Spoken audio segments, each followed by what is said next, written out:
সন্ধ্যা তোমার নামে তোমার শানে এই অধম বান্দা, আল্লাহ তোমার নামেরই গান গাই সকাল সন্ধ্যা, তোমার নামে তোমার শানে এই অধম বান্দা।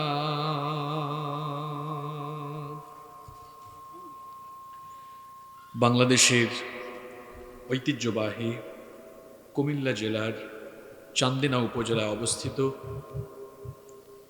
পিহর গোবিন্দপুর দক্ষিণপাড়া বাগিচাতুল জান্নাত জামে মসজিদ মাঠ প্রাঙ্গণে আয়োজিত শাহ সুফি এলাহি বক্স রহমতুল্লাহি আলাই স্মরণে ৩৭তম বার্ষিক ইসালে সওয়াব ওয়াজ ও দোয়া মাহফিলের মোহতারাম শ্রদ্ধাভাজন সভাপতি হযরত আবু বকর সিদ্দিক রাদিয়াল্লাহু আনহু এর ৩৮তম আওলাদ, ভারত উপমহাদেশের শ্রেষ্ঠতম ওলি আলহাজ হযরত মাওলানা শাহ সুফি মোহাম্মদ ফাররুখ সেয়ার সিদ্দিকী আল কুরাইশি সাহেব, বড় হুজুর, জৌনপুর, ভারত। আতালাল্লাহু উমরাহ ওয়া বারাকাল্লাহু ফি হায়াতিহি ওয়া জাআলাহুল্লাহু মিনাল ইবাদিল মুখলিসিন। আমরা সকলে বলি আমিন।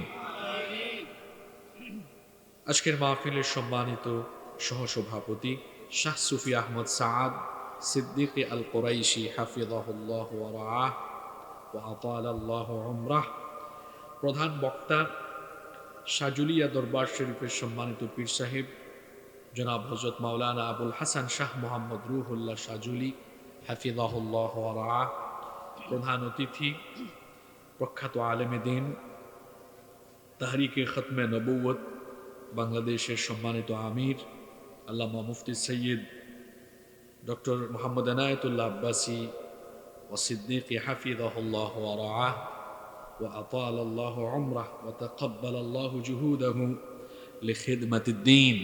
আমরা সকলে বলি আমিন। মাহফিলে উপস্থিত আকাশের তারকা সমতুল্য শ্রদ্ধাভাজন উলামায়ে কেরাম, এসেছেন বিভিন্ন মসজিদের খোতাবা এবং আইম্মায়ে কেরাম, উপস্থিত এই এলাকার গণ্যমান্য এবং বিশিষ্ট ব্যক্তিবর্গ, আমার সামনে বসা পিতৃতুল্য সম্মানিত মুরব্বিয়ানে আজম, যুগে যুগে আল্লাহর জমিনে আল্লাহর দ্বীন প্রতিষ্ঠায় যারা অগ্রসেনানীর ভূমিকা পালন করেছেন, আমার কলিজার টুকরা প্রিয় যুবক, তরুণ এবং ছাত্র ভাইয়েরা, বাসা বাড়ি থেকে, পর্দার অন্তরায় থেকে শ্রবণরতা সম্মানিতা মা এবং বোনেরা, উপস্থিত মিডিয়ার প্রিয় কর্মী এবং সাংবাদিক ভাইয়েরা, প্রশাসন এবং গোয়েন্দা সংস্থার সম্মানিত ভাইয়েরা, প্রিয় পিহর গোবিন্দপুর চান্দিনা তথা আমার প্রিয় সম্মানিত কুমিল্লাবাসী, আপনারা সবাই কেমন আছেন? আলহামদুলিল্লাহ, আল্লাহ আমাকেও ভালো রেখেছেন। আমাদের সবাইকে সুস্থতার সাথে বাঁচিয়ে রেখে আজকের এই সুন্দর, বরকতময়, নান্দনিক এবং জান্নাতি এই আয়োজনে আমাদেরকে সামিল হওয়ার তৌফিক যিনি দান করেছেন, গলার আওয়াজ বড় করে সবাই বলেন তো তিনি কে? সেই মহান রবের জন্য হৃদয়ের সবটুকু ভালোবাসা, আবেগ, অনুভূতিকে উজাড় করে দিয়ে খুশি মনে, প্রাণবন্ত আওয়াজে, উচ্চ কণ্ঠে কালিমাতুশ শুকর আদায় করে আমরা সকলেই পড়ছি আলহামদুলিল্লাহ। অসংখ্য অগণিত দুরুদ এবং সালাম পেশ করছি সর্বকালের, সর্বযুগের সর্বশ্রেষ্ঠ মহামানব নবিয়ুনা ওয়া সাইয়্যিদুনা ওয়া কুদওয়াতুনা মুহাম্মাদুর রাসূলুল্লাহ। সকলে পড়ি সাল্লাল্লাহু আলাইহি ওয়াসাল্লামের প্রতি, যাকে আল্লাহ তাআলা আমাদের হেদায়েতের জন্য পাঠিয়েছেন। আল্লাহুম্মা সাল্লি আলাইহি আল্লাহুম্মা বারিক আলাইহি। সম্মানিত উপস্থিতি, অপ্রাসঙ্গিক, অপ্রয়োজনীয় কোনো কথা বলে আমরা সময়ের বরকত নষ্ট করতে চাই না। সরাসরি আমরা আল্লাহর কালাম থেকে হেদায়াতের নিয়তে কিছু কথা বলবো এবং শুনবো ইনশাআল্লাহ। আল্লাহ তাআলা আমাদেরকে হেদায়াতের নিয়তে বলার এবং শোনার তৌফিক দান করুন, আমরা বলি আমিন। এই পৃথিবীতে আমরা আসলাম, আল্লাহ আমাদেরকে পাঠিয়েছেন। আমরা এখানে চিরকাল থাকবো না, সবাই আমরা একদিন আল্লাহর দরবারে আবার ব্যাক করব, ফিরে যাব। ইন্না লিল্লাহি ওয়া ইন্না ইলাইহি রাজিউন, নিশ্চয়ই আমরা আল্লাহ, আবার আমরা ফিরে যাব যার কাছে। সকলে বলেন তো তিনি কে? আমরা হাসরের ময়দানে মহান রবের সামনে একদিন দণ্ডায়মান হব, এই ব্যাপারে কি কোনো সন্দেহ আছে? কোনো সন্দেহ নেই। আমরা যেদিন আল্লাহর সামনে দাঁড়াবো, সেই দিন আমাদের গোটা জীবনের সকল আমলের পুঙ্খানুপুঙ্খ হিসাব যার কাছে দিতে হবে, তিনি কে? হাসরের ময়দানে সেই দিন টাকা পয়সা, প্রভাব, প্রতিপত্তি, আধিপত্য, ক্ষমতা, এগুলো আমাদের নাজাতের জন্য কোনো কাজে লাগবে না। নাজাতের জন্য কেবলমাত্র যে জিনিসটি কাজে লাগবে সেটার নাম হচ্ছে নেক আমল। সেটার নাম কি? নেক আমল। এই নেক আমল যার যত বেশি হবে, সেই ব্যক্তি আল্লাহর দয়া, মাগফিরাত, ক্ষমা, দয়া, জান্নাত পাওয়ার সম্ভাবনাও বেশি থাকবে। এই নেক আমলের প্রতিযোগিতায় থাকার জন্য, নেক আমল কামাই করার জন্যই তো আল্লাহ তাআলা আমাদেরকে পাঠিয়েছেন। কিন্তু সবচেয়ে বড় আশ্চর্যের ব্যাপার হলো, কিয়ামতের দিন অনেক পরিমাণ নেকি নিয়ে কিছু ব্যক্তি হাসরের মাঠে হাজির হওয়ার পরেও তাদের আমলগুলো ধূলিসাৎ হয়ে যেতে পারে, বরবাদ হয়ে যেতে পারে, নষ্ট হয়ে যেতে পারে। পাহাড় সম পরিমাণ আমল নিয়ে কিছু মানুষ হাজির হবে, কিন্তু তাদের এই আমলগুলো বরবাদ হয়ে যাবে, ধুলাবালিতে পরিণত হয়ে যাবে। যে উদাহরণ দিয়ে আলোচনা শুরু করব, একই উদাহরণ দিয়ে আলোচনা আজকে শেষও করব। আমার হাতে আপনারা একটি পোস্টার দেখতে পাচ্ছেন। এই পোস্টারে এই সাইডে লেখা আছে, তাই না? আপনারা একটু কথা বলবেন, লেখা আছে না? কিন্তু এই পাশে কি কোনো লেখা আছে? হাসরের মাঠে প্রত্যেকের হাতেই আমলনামা দেওয়া হবে। দেখা যাবে কিছু মানুষের আমলনামা নেকি দিয়ে পরিপূর্ণ, নেকি আর নেকি। কিন্তু দেখা যাবে কয়েক সেকেন্ডে বা কিছু মুহূর্তেই তার সব আমল ধুলাবালিতে পরিণত হয়ে যাবে, সব বরবাদ, বাতিল হয়ে যাবে। বাতিল হয়ে দেখা যাবে তার পুরো আমলের খাতা এরকম ব্লাঙ্ক, শূন্য, খালি হয়ে গিয়েছে। এটা কি সহজ কথা? স্বাভাবিক না অস্বাভাবিক বিষয়? আশ্চর্য। তাহলে এত নেকামল কোথায় হারিয়ে গেল? এই নেকামল তখনই হারিয়ে যাবে যদি দুনিয়াতে থাকা অবস্থায় আপনি আমল বিধ্বংসী কাজ করেন। এমন কিছু কর্মকাণ্ড আছে, এগুলো করলে আপনার এত কষ্ট করে করা নেকামল, যেমন নামাজ, রোজা, হজ, যাকাত, দান সদকা, ভালো কাজ, যত নেকামল আছে, এই নেকামলগুলো বাতিল হয়ে যেতে পারে। এমন কিছু কর্মকাণ্ড আছে যেগুলো করলে সব বরবাদ হয়। সেখান থেকে আমি আজকে খুব গুরুত্বপূর্ণ এমন 15টি কর্মকাণ্ড এখানে আমি পয়েন্ট ওয়াইজ তুলে ধরব। আশা করব আপনারা প্রত্যেকেই এই পয়েন্টগুলো অন্তত মুখস্থ করে ফেলবেন ইনশাআল্লাহ। আলোচনার অনওয়ান টপিক হচ্ছে যে 15টি কারণে নেক আমল বাতিল হয়, ধ্বংস হয়, বরবাদ হয়। আপনার এই যে কষ্ট করে মাহফিলে এসেছেন, বদ কাজ না নেক কাজ? বাতিল হয়ে যাবে, কাজে লাগবে না ওই কাজগুলো করলে। কোনগুলোর কথা বলছি? এমন 15টি কর্মকাণ্ড আছে, এই কর্মকাণ্ড আমরা যদি করি তাহলে নেক আমল বরবাদ করে দিবেন, বাতিল করে দিবেন কে? চলেন আমরা শুরু করি, অমনোযোগী হবেন না। নাম্বার 1, 1 নাম্বার, আশিরকু বিল্লাহ। কেউ যদি আল্লাহর সাথে শিরক করে তাহলে তার সমস্ত আমলকে যিনি বরবাদ করে দিবেন তিনি কে? শিরক হচ্ছে সবচেয়ে বড় কবিরা গুনাহ, আকবারুল কাবাইরি আশিরকু বিল্লাহ। সবচেয়ে বড় কবিরা গুনাহ হচ্ছে আল্লাহর সাথে শিরক করা। যদি কোনো ব্যক্তি আল্লাহর সাথে শিরক করে তার সকল আমল সমূহ নেক আমল বাতিল হয়ে যাবে। রব্বুল আলামিন কোরআনুল কারীমের 39 নম্বর সূরা, সূরাতুজ জুমারের 65 নম্বর আয়াতে বলছেন, ওয়ালাকাদ উহিয়া ইলাইকা ওয়া ইলাল্লাযীনা মিন ক্বাবলিকা লাইন আশরাকতা লায়াহবাতান্না আমালুকা ওয়া লাতাকুনান্না মিনাল খাসিরিন। আল্লাহ তাআলা বলছেন, ও আমার হাবিব, আর অবশ্যই আমি আপনার প্রতি এবং আপনার পূর্ববর্তীদের উপরে যে ওহী করেছি সেটা হলো এই, লা ইন আশরাকতা লা ইয়াহবাতান্না আমালুক, যদি তুমি আল্লাহর সাথে শিরক করো সকল আমল বরবাদ করে দিয়ে ওয়ালা তাকুনান্না মিনাল খাসিরিন, সকল আমল বরবাদ করে দিয়ে আখিরাতে ক্ষতিগ্রস্তদের কাতারে যিনি শামিল করে দিবেন তিনি কে? সব নেক আমল বাতিল হয়ে যাবে কেউ যদি আল্লাহর সাথে শিরক করে। শিরক আরবি শব্দ, এর অর্থ হচ্ছে শরিকানা, অংশীদারিত্ব স্থাপন করা। এটা তো একটা একাডেমিক বিষয়।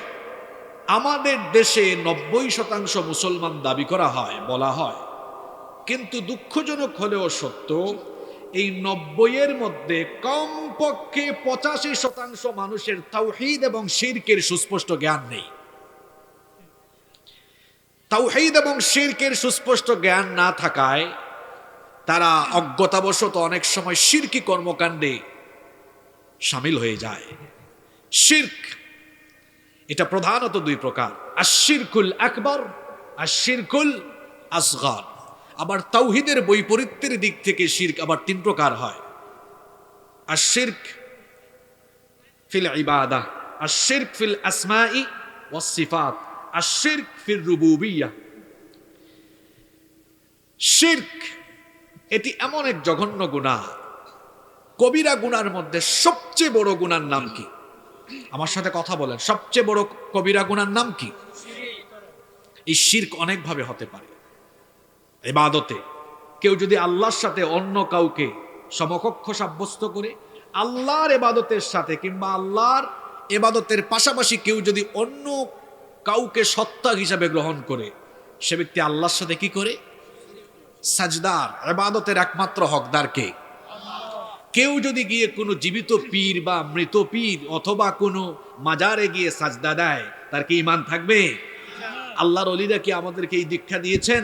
আমার বাড়ি তো পীর সাহেবের এলাকায়। বাংলাদেশের সবচেয়ে বেশি অলিয়া উলিয়া এসেছেন কোথায়? সিলেটে। হযরত শাহজালাল মুজাদ্দিদে ইয়ামেনি রাহমাতুল্লাহি আলাইহি সিলেটের জমিনে এসেছেন 360টা অলিয়া নিয়ে। তারা কি আমাদেরকে এই দীক্ষা দিয়েছেন যে তাদের মাজারে গিয়ে কেউ কিছু চাইবে? এই দীক্ষা কি তারা দিয়েছেন? আল্লাহর কসম, যেই পীর সাজদা নেয়, সাজদা দিতে বলে, সে পীর হতে পারে না, সে সরাসরি শয়তানের আত্মীয়। আল্লাহ যেটা দিতে পারেন সেটা অন্য কেউ দিতে পারে, এই বিশ্বাস করা হচ্ছে শিরক। সন্তান দেওয়ার একমাত্র ইখতিয়ার কার? কেউ যদি অন্য কারো কাছে গিয়ে সন্তান চায়, ঈমান থাকবে? সব ক্ষমতার মালিক কে? কেউ যদি বলে সব ক্ষমতার উৎস জনগণ, ঈমান থাকবে? কোনোভাবেই শিরকের সাথে নিজেকে শামিল করা যাবে না। শিরক হচ্ছে সবচেয়ে বড় কবিরা গুনাহ, এবং শিরকের সাথে শামিল হলে সব নেক আমল বাতিল করে দিবেন কে? আপনাদের এলাকার আব্দুল মজিদ নামে এক ভাই, তিনি কোথাও 3000 টাকা দান করেছেন বা কাউকে সাহায্য করেছেন। আর ওই পাশের এলাকার শ্রী শ্রী হরিপদ কৃষ্ণ, সে একই ব্যক্তিকে 3 লক্ষ টাকা দান করেছে। এই দুইজনের মধ্যে রিওয়ার্ড, পুরস্কার আল্লাহর তরফ থেকে কে পাবে? কিন্তু হরিপদ তো 3 লক্ষ দিয়েছে, লাভ হবে না। কেন? কারণ ওর কি নাই? ঈমান নাই। কিন্তু আব্দুল মজিদের কি আছে? তার মানে উদাহরণ থেকে কি বুঝলেন? নেক আমল কবুলের শর্ত কোয়ান্টিটি না, ঈমানের কোয়ালিটি থাকা লাগবে। ঈমান থাকলে নেক আমলের দাম আছে, ঈমান নাই তো নেক আমলের কোনো দামই নাই।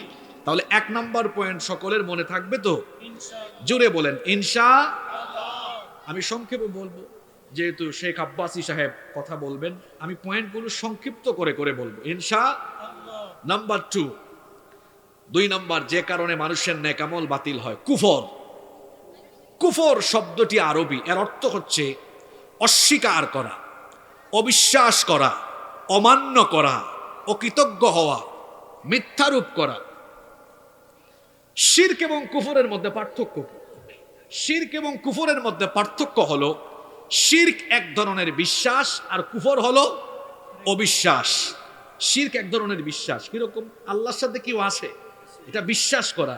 আর কুফর মানে হলো কিছুই মানি না, অস্বীকার করি। আল্লাহ মানে না, রসুল মানে না, দিন মানে না, ইসলামের বিধান মানে না, অস্বীকার করে, কুফর করে। আর যে ব্যক্তি কুফর করে তাকে বলা হয় কাফির, যেই ব্যক্তি শিরক করে তাকে বলা হয় মুশরিক। আমার সাথে কথা বলেন। যেই ব্যক্তি শিরক করে তাকে বলা হয় মুশরিক, আর যে ব্যক্তি কুফর করে তাকে বলা হয় কাফির।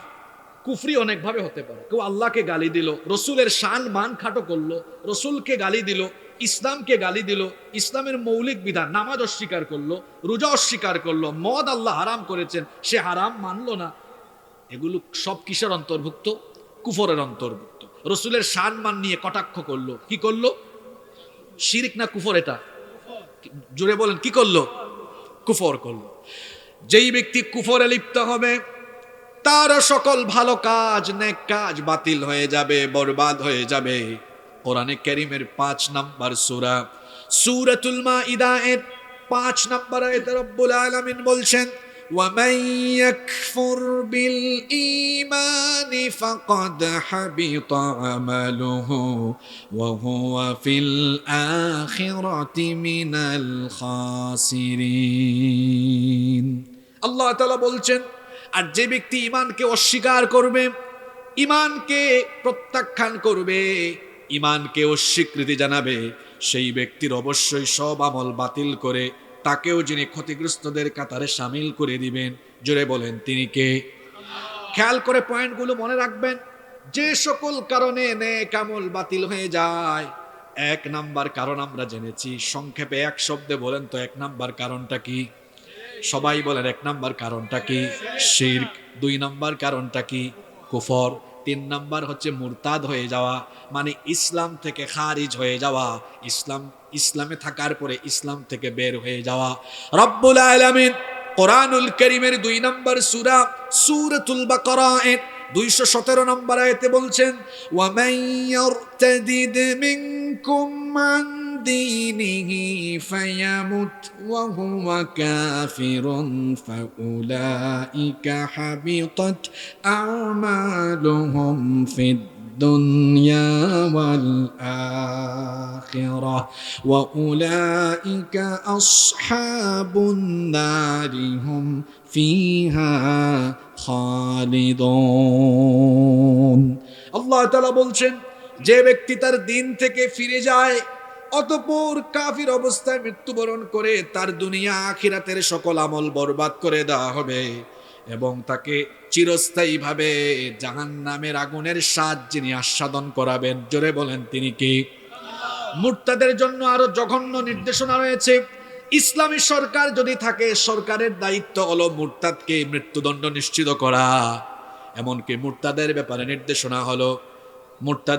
নির্দেশনা হলো কোনো মুসলমানের কবরস্থানে তাকে দাফন করা যাবে না। তাহলে 3 নম্বর যে কারণ আমরা পেলাম, যে কারণে আমল বাতিল হয়ে যায়, 3 নম্বর কারণ হলো মুরতাদ হয়ে যাওয়া। জোরে বলেন তো কয়টা কারণ বলেছি? এই যে আপনারা অমনোযোগী হয়েন না, এই 3টা একেবারে বেসিক কথা বলেছি। 4 নাম্বার থেকে যেগুলো বলা শুরু করব আমাদের অনেকের সাথে মিলবে, যদি মিলে তওবা করে চলে যাব ইনশাআল্লাহ। 4 নাম্বার, রিয়াকারী, যারা লোক দেখানো আমল করে তাদের সমস্ত আমল যিনি বরবাদ করে দিবেন। জোরে বলেন, তিনি কে? লোক দেখানো কাজ অনেকে করে আমাদের সমাজে, করে না? এমনকি লোক দেখানো নামাজ পর্যন্ত আদায় করে। আপনাদের পরিচিত সূরা, আপনাদের ঠোঁটের আগায় মুখস্থ এটা, সূরা মাউন, ফাওয়াইলুল লিল মুসাল্লিন, অতঃপর ধ্বংস নামাজিরা। আশ্চর্য কথা, নামাজ আদায় করে মানুষ কি নাজাত পায় নাকি ধ্বংস হয়? নাজাত পাওয়ার কথা, কিন্তু কিছু মুসল্লি ধ্বংসও ডেকে আনে। তারা কারা? আল্লাযীনা হুম আন সালাতিহিম সাহুন, যারা নামাজের ব্যাপারে গাফেল। আল্লাযীনা হুম ইরাউন, যারা লোক দেখানো কাজ করে। অনেকে কিন্তু লোক দেখানো নামাজ পড়ে, এটা আমাদের দেশের নির্বাচন আসলে বেশি দেখা যায়। সব সময় নামাজে যাবে না, শুধু তফসিল ঘোষণা হবে, শুরু হয়ে যাবে নামাজ। আচ্ছা আপনারা বলেন তো, সাধারণত পৌরসভা এরিয়াতে এশার নামাজ একটু দেরি করে হয়, কিন্তু একদম গ্রামাঞ্চলে এশার নামাজটা একটু আগে হয় না? আপনারা কি আমার সাথে একমত? একবার এক ক্যান্ডিডেট ইলেকশনের ক্যাম্পেইন করতে গিয়েছে গ্রামে, ওখানে এশার আজান হয়েছে, সবাই মিলে তারা নামাজ আদায় করেছে। এরপরে যখন তারা পৌরসভা এরিয়াতে এসে দেখেছে ওখানে এখনো আজান হয়েছে, তো সাথের এক ভাই লিডারকে বলছে, লিডার, এশার নামাজ তো আমরা পড়ে ফেলেছি, এখানে তো মাত্র আজান হয়েছে, কি করব আমরা? কয় চুপ থাকো, যাদের অজু আছে ঢুকে যাও, অজু না থাকলে অজু বানিয়ে তাড়াতাড়ি মসজিদে ঢুকো। কয় লিডার একটু আগে না নামাজ আদায় করলাম। কয় চুপ থাকো, তুমি সময় বুঝো না, এখন নির্বাচনের টাইম, যতবার সুযোগ পাবা ততবার নামাজ পড়বা। আমি আপনাদেরকে হাসানোর জন্য বলিনি, এই বাস্তবতাটুকু আমাদের সমাজে দেখা যায় কি যায় না? এই যে লোকগুলো নামাজ আদায় করলো, এটা কি আসলে আল্লাহকে খুশি করার জন্য না মানুষ দেখাবার জন্য? অনেক লোক আছে, টাকা পয়সা আছে, কিন্তু হজে যাবে না, পুস্টারে তার নামের আগে বা তাকে মানুষ যেন হাজি সাহেব ডাকে, হজে যায়। শুনেন, আমার দিলের খবর আপনারা জানেন না, আপনাদের দিলের খবর আমি জানি না, কিন্তু সকলের দিলের খবর একজন জানেন, তিনি কে? কিছু কিছু লোক সব জায়গায় দান করবে না, যেখানে দান করলে লোকে তার জন্য মিছিল দিবে, স্লোগান দিবে, প্রশংসায় তাকে ভাসিয়ে দিবে, ওখানে দান করছে। তবে ব্যতিক্রমীও কিছু মানুষ আছেন যারা অনেক সময় লোকদেরকে উৎসাহিত করার জন্য জনসম্মুখে দান করেন, সেটা ভিন্ন ব্যাপার। আমি তো আগেই বলেছি, মনের খবর জানেন কে? কিন্তু মনে যদি এই উদ্দেশ্যই থাকে লোকজন আমারে বলবে অনেক বড় দানবীর, এই উদ্দেশ্যটা যদি থাকে লৌকিকতার উদ্দেশ্যে, এই আমল বাতিল করে দিবেন কে? এমনকি সবচাইতে আশ্চর্যজনক কথা হলো, লোক দেখানো কাজ শিরকের অন্তর্ভুক্ত, যেটা শিরকে আসগর। ইমাম আহমদ বিন হাম্বল রাহিমাহুল্লাহ তার মুসনাদের ভেতরে হাদিস এনেছেন। মুসনাদে আহমদে এসেছে, আল্লাহ রাসূল বলেছেন, বলেন সাল্লাল্লাহু আলাইহি ওয়াসাল্লাম, মান সাল্লা ইউরাই ফাকাদ আশরাকা ওয়া মান সামা ইউরাই ফাকাদ আশরাকা ওয়া মান তাসাদদাকা ইউরাই ফাকাদ আশরাকা। যেই ব্যক্তি লোকদেরকে দেখাবার জন্য নামাজ আদায় করলো, লোকদেরকে দেখাবার জন্য রোজা রাখলো, লোকদেরকে দেখাবার জন্য দান করলো, সেই ব্যক্তি আল্লাহর সাথে শিরক করলো। এমনকি রিয়া, লোক দেখানো আমল, এটা এমন জঘন্য কাজ, কিয়ামতের দিন জাহান্নামকে উদ্বোধন করা হবে রিয়াকারীদেরকে দিয়ে। লোক দেখানো কাজ যারা করে এদেরকে দিয়ে জাহান্নাম জেনে উদ্বোধন করবেন। জোরে বলেন তিনি কে? এই যে শুনেন শুনেন, গাফল হইয়েন না, খুব গুরুত্বপূর্ণ তথ্য চলে যাচ্ছে। জাহান্নামের একটা উদ্বোধন হবে। আজকের এই মাহফিলটা উদ্বোধনী, এর সময় একটা তেলাওয়াত নিশ্চয়ই হয়েছে, তাই না? সুন্দর। এই যে এশার অধিবেশন, এশার নামাজের পরেও তো যখন অধিবেশন শুরু হয়, আপনারা সম্ভবত তিলাওয়াত নাশিদের মাধ্যমে শুরু করেছেন। কিয়ামতে জাহান্নাম উদ্বোধন হবে তিন ব্যক্তি দিয়ে। তিন ব্যক্তি দিয়ে জাহান্নামকে উদ্বোধন করা হবে। এই তিনজনই রিয়াকারী। তিনজনই কি? রিয়াকারী। তাহলে বোঝা গেল রিয়াকারীদেরকে দিয়ে জাহান্নাম উদ্বোধন হবে। সবচাইতে বেশি সংখ্যক হাদিস বর্ণনাকারী সাহাবী সাইয়্যিদুল মুহাদ্দিসিন আবু হুরায়রা রাদিয়াল্লাহু আনহু এই হাদিসটি বর্ণনা করেছেন। হাদিসটি মুসলিম শরীফে এসেছে।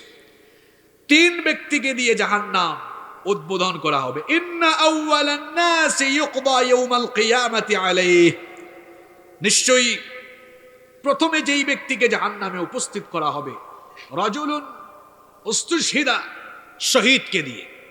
হাদিসটা অনেক লম্বা, যেহেতু আমি সময়ও পাবো কম, পয়েন্টগুলো সংক্ষেপে মুলাখাস করে বলে ফেলি। তিন ব্যক্তি দিয়ে জাহান্নাম উদ্বোধন হবে। বলেন কয় ব্যক্তি দিয়ে? আলেম। দেখেছেন আপনারা আমাদেরকে এত সম্মান করে, উদ্বোধন হচ্ছে কাকে দিয়ে? শহীদ, দানশীল। কয়জনের কথা বললাম? এই তিনজন লোক আমাদের চোখে খুব সম্মানের। শুধু তাই নয়, একজন আলেমের তো কত মর্যাদা, এগুলো বলতে গেলে সময় লাগবে।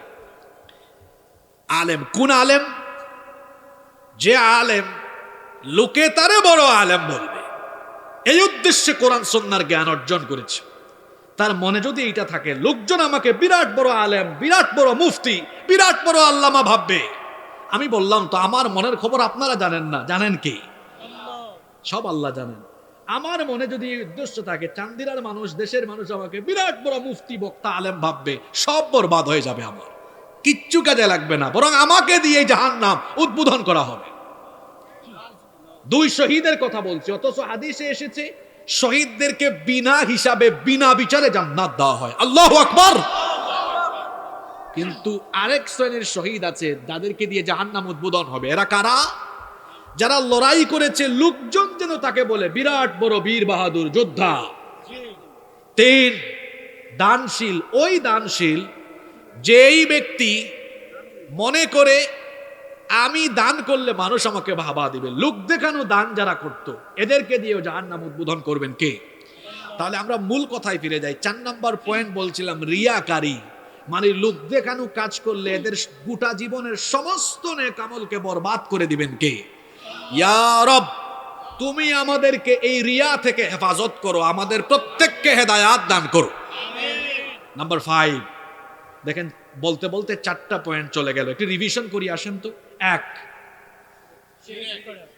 আলেম ওলামা ইমাম সাহেবরা আছেন না, নোট করেন ভাই, এগুলা কাজে লাগবে আপনাদের দাওয়াতি কাজে। 1, 2, 3 মুরতাদ হয়ে যাওয়া, 4, 5 যুবকেরা, তরুণ ভাইয়েরা খেয়াল করে শুনেন, এটা বিশেষত আপনাদের উদ্দেশ্যে বলছি। 5, যারা একাকী নীরবে নিভৃতে গোপনে আল্লাহর হারাম করে দেওয়া গুনাহে শামিল হয়, এই রোগ মারাত্মক আকার ভাইরাসের মতো ধারণ করেছে। কারণ একাকী নীরবে নীরবে গুনাহ করার জন্য এখন গোপন গুনাহের সবচেয়ে বড় উপকরণ আমাদের প্রত্যেকের হাতে আছে, সেটার নাম হলো, জোরে বলেন, বিবাহ বহির্ভূত হারাম রিলেশন, গার্লফ্রেন্ডের সাথে চ্যাটিং, ডেটিং, ফোন, এগুলো কেউ প্রকাশ্যে করে না গোপনে করে? এখনকার ছেলেপেলেরা তো মোবাইলে তাহাজ্জুদ পড়ে। এটা একটা রূপক কথা বলেছে। মোবাইলে তাহাজ্জুদ পড়ে মানে হচ্ছে রাত 3টা 4টা পর্যন্ত মোবাইল নিয়ে পড়ে থাকে। আপনারা আমার সাথে একমত না দ্বিমত? এই ছেলেগুলাকে দেখলে বড় মায়াও লাগে।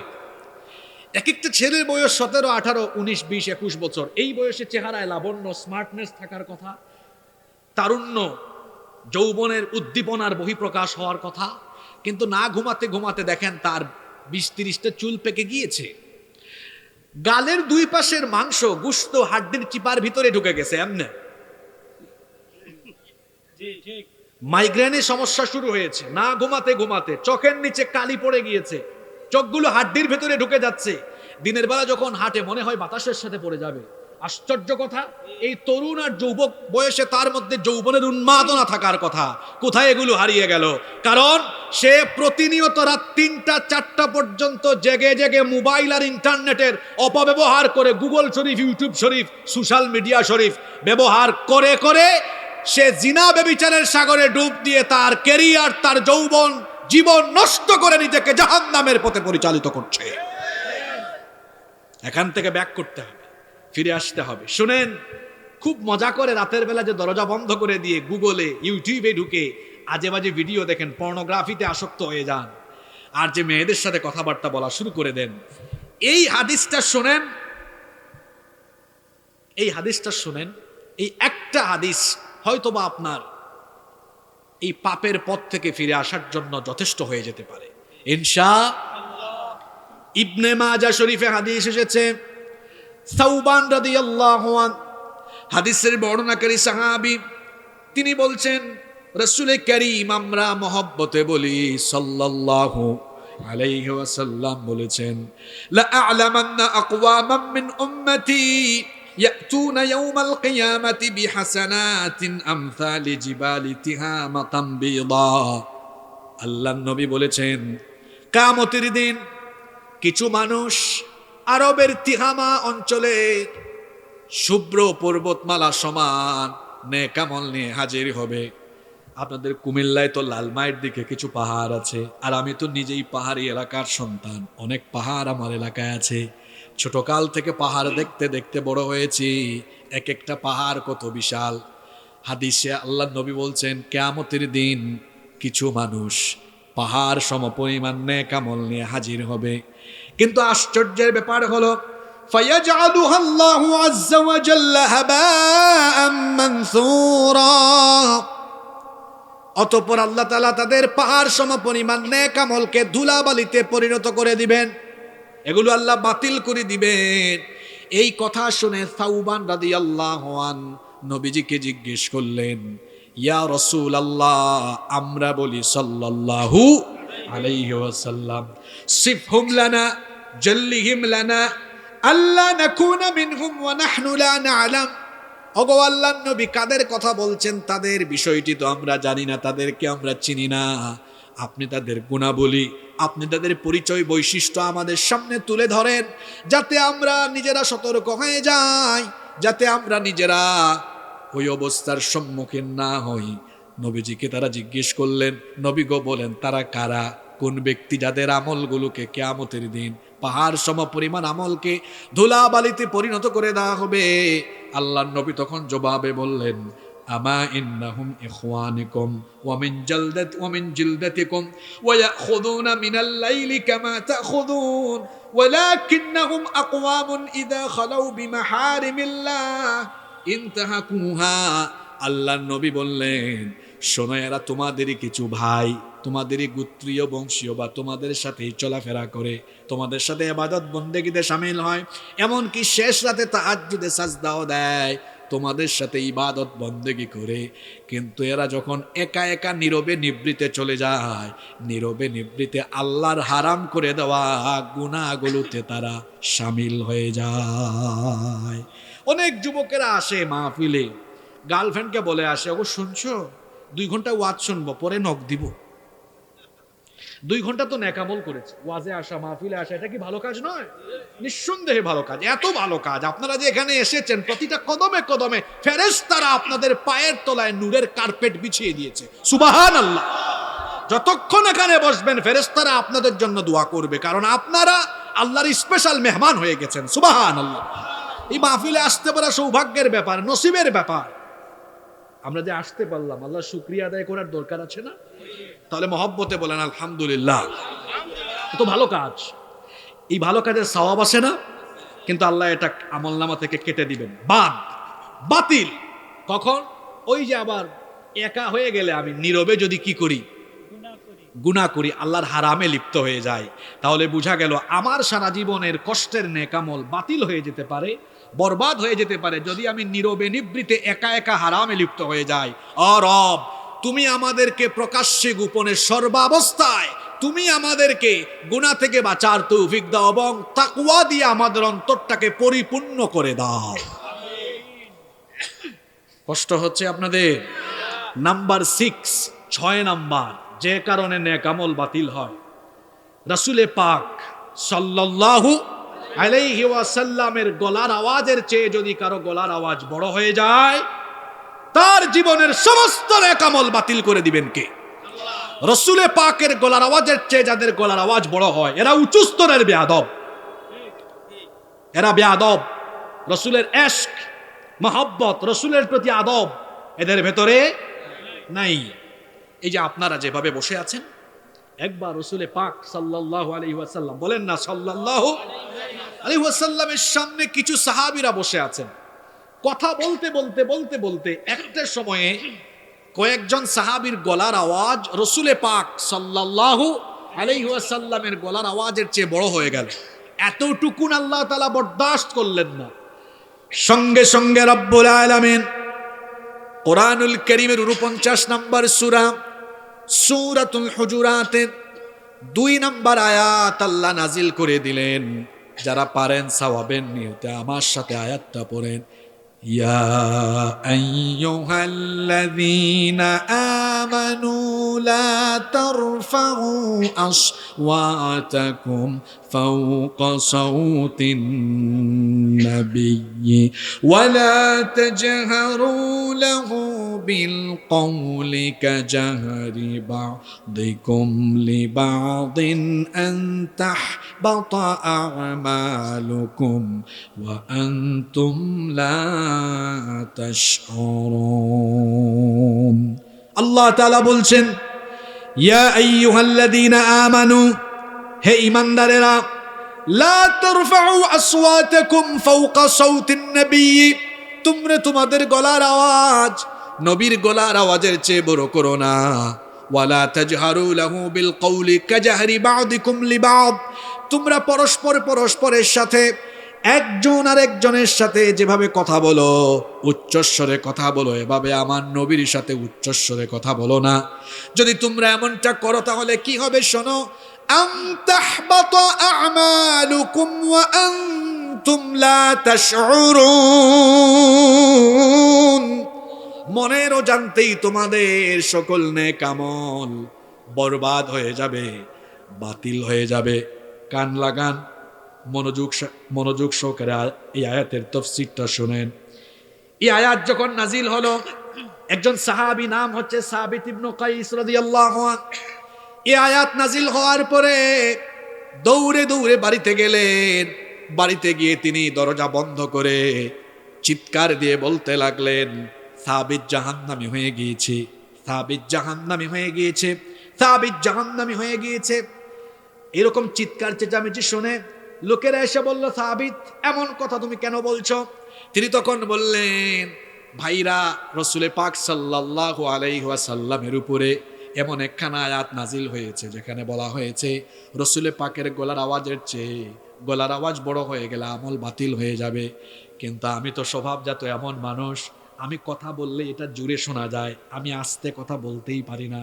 দেখবেন কিছু মানুষ কম বেশি সব এলাকায় আছে, কথা বললেই লাগে লোকটা জুড়ে জুড়ে কথা বলে, লাউড ভয়েস আছে না? ফোন আসলে এমন ভাবে কথা বলে, হ্যালো আসে আসে, আছে কিনা এরকম? মানে উনি স্বাভাবিক কথা বললেও শোনা যায় এটা কিরকম বলছে, লাউডলি, মানে লাউড ভয়েসে অল টাইম কথা বলে। আমি যে সাহাবীর কথা বলছি, সাবিত ইবনে কাইস রাদিয়াল্লাহু আনহু, তিনি এরকম ছিলেন। তিনি বলছেন, ভাইরা, আমি তো কথা বললে এটা কি শোনা যায় বড়, তা আমি তো রসুলে পাক সাল্লাল্লাহু আলাইহি সাল্লামের সামনে গেলে আওয়াজ বড় হয়ে যাবে, আমি তো জাহান্নামী হয়ে যাচ্ছি। আমার নবী বেশ কয়েকদিন সাবিত রাদিয়াল্লাহু আনহুকে দেখছেন। একদিন তিনি সাআদ ইবনে মুআজ রাদিয়াল্লাহু আনহুকে ডেকে বললেন, সাআদ, আমার সাহাবী সাবিত কোথায়? বেশ কয়েকদিন ধরে তাকে দেখছি না। সাআদ ইবনে মুআজ রাদিয়াল্লাহু আনহু বললেন, নবী গো, আমি খবরটা নিয়ে এসে আপনাকে জানাচ্ছি। তিনি এসে নবীজিকে সকল কিছু বিস্তারিত খুলে বললেন। আল্লাহর নবী সবকিছু শুনে বললেন, আহারে, আমার সাবিতের আমার প্রতি এত আদব, এত সম্মান আমাকে দেখায়, এত আদব আমার প্রতি দেখায়, আমার প্রতি তার এশক এত বেশি, এতটা সম্মান করে। সাদ, তুমি সাবিতের বাড়িতে যাও, গিয়ে বলো রসুল প্রেম, রসুলের প্রতি এই এশক, রসুলের প্রতি আদব, রসুল এবং আল্লাহ এতটা পছন্দ করেছেন, বলো গিয়ে আল্লাহ তাআলার তরফ থেকে রসুল জানিয়ে দিয়েছেন সে যেন জাহান্নামের ভয় আর না করে। রসুলের পাককে আদব সম্মান করার কারণে আমি বলছি, যাও জানিয়ে দাও, বাল হুয়া মিন আহলিল জান্নাহ, আল্লাহর জান্নাত তার জন্য অবধারিত হয়ে গিয়েছে। নবীজির প্রতি আদব থাকলে জান্নাত দিয়ে দেন কে? আল্লাহ। এই আয়াত নাজিল হওয়ার পরে সাহাবীরা যখন রসুলের পাক সাল্লাল্লাহু আলাইহি ওয়াসাল্লামের সামনে যেতেন, খুব আস্তে কথা বলতেন। যখন রসুলের পাক দুনিয়া ছেড়ে চলে গেলেন, মাকবারায় রওজা পাকে শুয়ে আছেন, এরপর থেকে সাহাবীরা এই আয়াতের উপর আমল করতেন কিভাবে? রওজা পাকের কাজ দিয়ে গেলে খুব আস্তে কথা বলতেন। এমনকি এখনো আপনারা মদিনা শরীফে গেলে দেখবেন রসুলের পাক সাল্লাল্লাহু আলাইহি সাল্লামের রওজার উপরে এই আয়াতখানা লেখা আছে। আল্লাহ আমাকে দয়া করে প্রতি বছর যাওয়ার সুযোগ দেন। আপনারা অনেকে গিয়েছেন, কারা কারা গিয়েছেন হাত তুলেন তো। মাশাআল্লাহ, হাত নামান। আল্লাহ, তুমি তাকায় দেখো কত মানুষ এখনো যেতে পারেনি, তোমার ঘরের মেহমান হতে পারেনি, তোমার হাবিবের রওজা শরীফে যেতে পারেনি। যারা যেতে পারেনি সবাইকে তুমি যাওয়ার জন্য কবুল করে নাও। যারা গিয়েছেন আল্লাহ সবাইকে বারবার বারবার বারবার যাওয়ার সুযোগ করে দাও। এখন এই আয়াতখানা আছে না? আধুনিক যুগের মুফাসসিরগণ এই আয়াতের তাফসীর করেছেন যে এখন আমরা এই আয়াতের উপর আমল করব কিভাবে। তারা বলেছেন এখন আমল করব এইভাবে, যেখানেই রসুলের বাণী বলা হবে, কোরআন কার বাণী? কথা বলেন না, কোরআন কার বাণী? হাদিস কার বাণী? মুফাসসিরগণ বলছেন তাহলে রসুলের পাক সাল্লাল্লাহু আলাইহি সাল্লামের বাণী যেখানে বলা হবে, উম্মতের জন্য আদব হলো চুপ থাকা, সেখানে বাড়তি কথা না বলা। এই যে জুমার দিনে খুতবায় খতিব সাহেব কথা বলেন, এরকম মাহফিলগুলোতে আসলে আলেম উলামা কথা বলেন, তারা কি নিজেদের বানানো কথা বলেন না আল্লাহর বাণী রসুলের বাণী বলেন? তাহলে শ্রোতা হিসাবে, রসুলের পাকের উম্মত হিসাবে আপনার দায়িত্ব হলো আল্লাহ এবং রসুলের বাণী বলা হলে আদব দেখানো। কি হয়ে যাওয়া? জোরে বলেন, কি হয়ে যাওয়া? এমন কি এখানে আদব হবে এমন, কোরআন হাদিসের বাণী আল্লাহ রসুলের বাণী বলা হলে সেই কথা বন্ধ করে দিয়ে অন্য কারো কথা বলতে দেওয়া, এটাও বেয়াদবি। আমাদের দেশে মাঝে মাঝে মাহফিলগুলোতে পলিটিশিয়ানরা আগমন করে হুজুরের বক্তব্য বন্ধ করে তাকে বক্তব্য দিতে হয়, এরকম আছে না নাই? হুজুর কথাগুলো বলছেন কার? কার বাণী? আল্লাহর বাণী, রসুলের বাণী। আল্লাহ রসুলের বাণীর চেয়ে কোন পলিটিশিয়ানের বাণী কথার দাম থাকতে পারে? সুতরাং যদি কেউ আল্লাহ এবং রসুলের বাণী বন্ধ করে তার বাণী বলা শুরু করে, সে নিম্ন স্তরের বেয়াদব নয়, সে হলো উঁচু মাপের জঘন্য বেয়াদব। এই বেয়াদবি আমরা বাংলাদেশের কোথাও চলতে দিব। কষ্ট পেয়েছেন আমার কথায়? 6 নাম্বার পয়েন্ট বলেছি, রসুলে পাক সাল্লাল্লাহু আলাইহি ওয়াসাল্লামের গলার আওয়াজের চেয়ে আওয়াজ বড় হয়ে গেলে আমল বাতিল করে দিবেন কে? দেখি তো 6টা মনে রাখছেন কিনা। 1, মাশাআল্লাহ, খুব কনসেন্ট্রেট শ্রোতা আপনারা। 2, 3, না 3 তো মুরতাদ হয়ে গেল। 4, 5, গোপনে হারামে লিপ্ত হয়ে যাওয়া। 6, তুমি হাসো কেন বলো?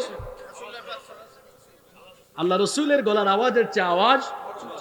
নাম্বার 7 নাম্বার, দান করে খোটা দেওয়া। দান করে কি করা? আপনি রাগ করবেন? আপনাকে একটা উদাহরণ দিই, এটা কথার কথা, একটু প্র্যাকটিক্যাল ওয়াজ হয়ে গেল। মনে করেন আমার এই ভাই, এই শার্টওয়ালা ভাই, ওনাকে তিনি একটা ভ্যান কিনে দিয়েছে। আপনাদের এলাকায় তো মনে হয় ভ্যান চলে না, অটো রিক্সা চলে, ভ্যানও আছে। মনে করেন ওনাকে, ওনার পরিবারটা খুব ফিনান্সিয়াল অবস্থা খারাপ, একটা ভ্যান কিনে দিলেন। এখন এপ্রিল মাস, আর জুন মাসে উনি পেয়ে বললেন, আমি একটা ভ্যান কিনে দিয়েছি বলে এখন ঘরটা চলে। আগে করছিল দান, এখন মারছে কি? খোটা। আমার এই ভাই, ওনার কোনো চাকরি বাকরি নাই, বেকার। চাচা এই ভাইকে আবদার করেছেন, সুপারিশ, ওনার একটা ফ্যাক্টরি আছে, বলছেন বাবা আপনার ফ্যাক্টরিতে এই ছেলেটাকে একটা চাকরির ব্যবস্থা করে দিন, ছেলেটা বেকার। চাচার সুপারিশ শুনে উনি ওনার ফ্যাক্টরিতে ওনাকে জব দিয়েছেন। 4 মাস পরে চাচা এই ছেলেটাকে বলছেন, আমি সুপারিশ করছি বলে তোমার চাকরিটা হচ্ছে। আগে করছিল সাহায্য, পরে মারছে কি? আমাদের সমাজে তো এইরকম মানুষ নাই। এই স্বভাব পুরুষের চেয়ে কাদের বেশি? কার বেশি? মহিলাদের বেশি। আজকে কি মহিলা প্যান্ডেল আছে নাকি এখানে? আচ্ছা, মায়েরা মনে হয়, বোনেরা বাড়ি থেকে শুনছেন, মা বোনরাও খেয়াল করে শোনেন। দান করে কিংবা কারো উপকার করে কাউকে যদি খুঁটা দেন, তাহলে জীবনের সকল ভালো কাজ, নেক কাজ যিনি বাতিল করে দিবেন। জোরে বলেন তিনি কে? রব্বুল আলামিন কোরআনুল কারীমের 2 নম্বর সূরা সূরাতুল বাকারা এর 264 নম্বর আয়াতে বলছেন, ইয়া আইয়ুহাল্লাযীনা আমানু লা তুবতিলু সাদাকাতিকুম বিল মান্নি ওয়াল আযা ইলা আখিরিল আয়াহ। আল্লাহ তাআলা বলছেন, হে ঈমানদারেরা, দান করে খোটা দেওয়ার মাধ্যমে তোমরা নিজেদের দান সদকাকে বাতিল করে দিও না। তার মানে হলো, দান করে কাউকে খোটা দিলে সকল নেক আমল বরবাদ হয়ে যাবে, বাতিল হয়ে যাবে। এগুলো আর কিয়ামতে কোনো কাজে লাগবে। 8 নাম্বার, গরম লাগতেছে নাকি আপনাদের? বেশি কথা বলি তো আমি, আমার গরম লাগার কথা। কয়েকজনের অস্বস্তি হচ্ছে, মনে হয় কষ্ট হচ্ছে। ইন্তেজামিয়া কমিটি চাইলে তো আপনারা এই পর্দাগুলো খুলে দিতে পারতেন, মানুষের আরাম হতো, যদি সম্ভব হয় আর কি, করে দেন। যেহেতু মাহফিল রাত 12, মানে সারা রাত চলবে, মানুষের ভালো হবে, পারলে করে দেন। আপনারা অমনোযোগী হবেন না বাবারা, ভাইয়েরা, অমনোযোগী হবেন না প্লিজ। তাহলে কয়টা গেল? 7টা। নাম্বার 8 নাম্বার, পিতা মাতার অবাধ্য সন্তান, যে তার আব্বা আম্মার মনে আঘাত করে, পিতা মাতার সাথে বেয়াদবি করে, বাবা মাকে কষ্ট দেয়, পিতা মাতার অবাধ্য সেই সন্তানের সারা জীবনের সব নেক আমল বাতিল করে দিবেন কে? আল্লাহ এটা অ্যাকসেপ্ট করবেন না। আল্লাহর নবী খাতামুন নবীন, আশরাফুল আম্বিয়া ওয়াল মুরসালিন, রাহমাতাল লিল আলামিন, জনাবে মুহাম্মাদুর রাসূলুল্লাহ, আমরা বলি সাল্লাল্লাহু আলাইহি ওয়াসাল্লাম, বলেছেন, সালাসাতুল লা ইয়াকবালুল্লাহু আযজা ওয়া জাল্লা মিনহুম সারফান ওয়ালা আদলা। আল্লাহর নবী বলেছেন, তিন ব্যক্তির কোনো ফরজ এবং নফল ইবাদত আল্লাহর দরবারে কবুল হয় না। এক নাম্বার হচ্ছে আকুন, পিতামাতার অবাধ্য। দুই নাম্বার হচ্ছে আল মান্নান, দান করে খোটা দানকারী। তিন নাম্বার হলো ওয়া মুকাদ্দিবুন বিকাদার, তাকদীরকে মিথ্যারূপকারী, অস্বীকারী।